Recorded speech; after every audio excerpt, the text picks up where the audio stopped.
We're here today with ESPN Outdoors. I'm Rachel Nichols, and today we're catching up with Team Puke and Poop from Wabasha, Minnesota.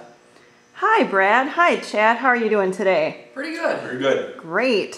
Thanks for taking a couple minutes with us today. Brad, being the defending champion, how do you feel about this year's tournament? Well, you always got to be a little bit skeptical. There's always good competition out there. Last year we went in with a pretty good game plan. We weren't real familiar with the lake. We'd been there a few times. We stuck with our game plan. We constantly went with it. We had a little incident with my partner and I came down with a pretty heavy case of the flu. He wasn't able to fish the first day, so we battled out, or I battled out myself, I guess, and was able to get enough poundage to carry us on with the winning weight to the second day. He was able to join us the second day. We stuck with the same game plan, you know, get out there, drink as much beer as we possibly could. You know, after throwing up as much as we did, we weren't able to do that. So, you know, we still got to thank our sponsor, Busch Light, and they gave us a pretty good supply, got us out there. We wanted to do what we wanted to do. Stuck with the game plan. I was able to catch the biggest fish with a little controversy of all that. We all heard about that over the ESPN in the years last year. And I guess this year we're going to go out. We're going to not ever underestimate our competition. We're going to drink as much beer as we possibly can. We're going to stick with the game plan and see what happens, I guess. Great, thanks. Now, Chad, you're the rookie on the team Puke and Poop this year. How do you feel about your chances? First of all, you know, Mike's back home, starting a family. Just got to say hi to him.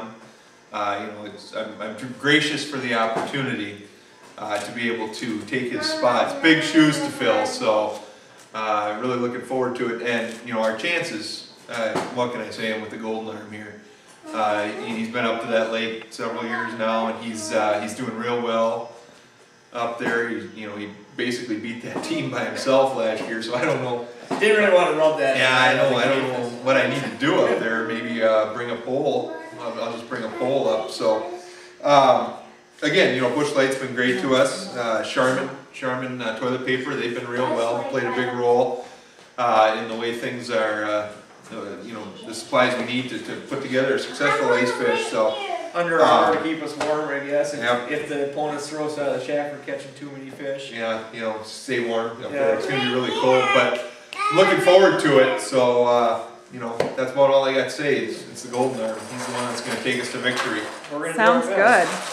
Now, Brad, the scandal last year about your opponent and their rods trying to claim half your big fish last year. Can you explain that? It's something that we like to put in the past. I think the commissioner this year has put some good rules in. We are going to we're gonna have a rule where we're not going to allow fishermen to chase after the other person's pole. It was an incident that we all like to forget. I mean, it was just bad sportsmanship on the other team. We dealt with it back in 2008 when he claimed the biggest fish at Red Lake one time when we were in a tournament together. Actually, Chad and I were partners that day. Trying to make a little breakfast. He come in, catch the biggest fish off one of our poles, and then claim the biggest fish. I just think the commissioner put in a good rule. You know, you aren't allowed to touch the other opponent's poles. It's fair. It's a fair rule. Yeah. I mean, it's sportsmanship. It's what it needed. It's sportsmanship. We needed that. Yeah. We don't need this kind of stuff in this sport. I mean, it's an upcoming sport. We're happy for it. We're getting, you know, good broadcasting now, and not to mention, my partner and I were almost on our deathbed last year, and he's trying to get in on our fish that we're catching. So I guess, you know, we thank the sport, we thank the commissioner for putting good rules in, and we also thank ESPN for covering us. This is a big year with the TV deal coming through, and these rules are just gonna. It's just gonna do great things for the sport. So we're really looking forward to that. Yeah. And you know, it's gonna be a good year. It's gonna be a good year. We're looking forward to it. And we'd like to thank you guys also. Well, thank you guys for taking time with us today. We do wish you luck in this year's upcoming tournament, and hope to hear much from you in the upcoming future. Thank you very much.